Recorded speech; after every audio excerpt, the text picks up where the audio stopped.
Councillor Johnson. Thank you, Mr. Mayor. So just to follow up on the Curry motion to help me understand a little bit more. So who pays the municipal accommodation tax? Where does that come from? Mr. Mayor, that comes from the hotel industry and Airbnb. And when you describe a tourism reserve for fluctuations in the project, what fluctuations could this be applied to? So, Mr. Mayor, we're talking about these original intent was for the $2 million of the 1% increase, which will grow over time. So $2 million will grow over time. So as this motion is here, that incremental will be into Lansdowne Reserve. So as per the funding model, it's another backstop risk mitigation if the ticket surcharge comes in below, or if the other items come in below. So it was just another level of risk mitigation that we put forward as an option. So the reserve then that would be paid by a tax could offset some of the assumptions that don't come to pass in the Lansdowne model and not put pressure on other sources of revenue to see those pieces succeed. Mr. Mayor, yes, that would be correct.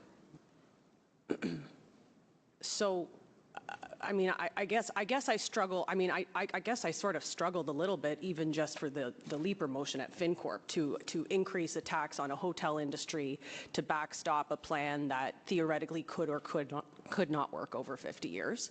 But I'm holding my nose on that because I understand that what the Leaper motion is trying to do is to accelerate the debt repayment as best we can so that we can afford to do the priorities that my residents are concerned with in more of a certainty. My concern with the Curry motion is that we're creating additional soft landings for a project proposal that has a lot of vulnerabilities, and it will be other institutions that pay for that soft landing. Frankly, other corporations that are also looking to succeed. So why should they be held accountable for the failings of Lansdowne 2.0? I think that we have already moved as far as we should in that direction, and we should not be clawing back any further there. So I will not support the Curry motion. I wonder for the Lees property motion,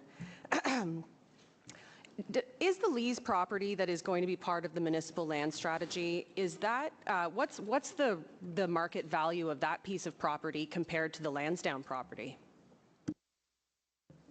Through the Mayor, we don't have that currently here.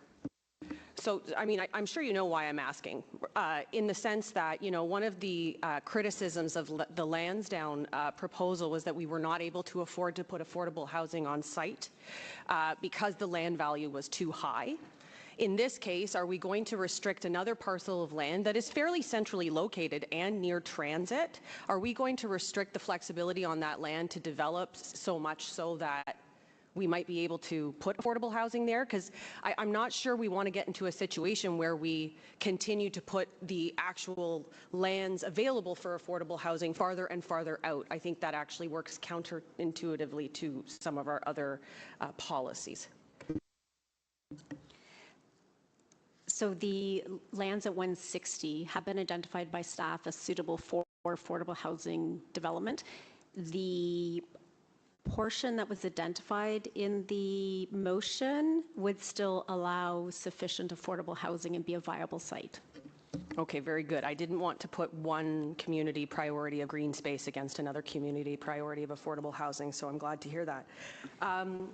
Final question for this round. So with respect to the PWHL motion, which sounds like, you know, I promise we love women's hockey motion, I wonder what are the implications for the idea of additional sites? So similar but different to the question I just asked. You know, when we're looking at the CTC site or other sites, we're not going to further constrain the potential of those sites based on the content of this motion today.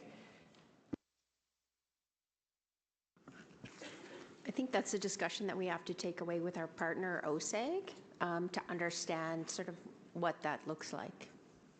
Okay, and I'm just wondering, you know, is the revenue calculated as part of the 2.1 or 2.1? That's not a thing. The revenue calculated as part of Lansdowne 2.0, does that include PWHL events as scheduled currently?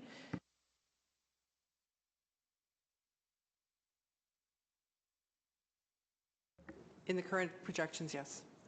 So if they were to move to a different site, then those events would have to be replaced by other events as they came forward. Correct. Okay. I just want to be clear as to what our choices are when we're starting to shuffle our partners around. Thank you.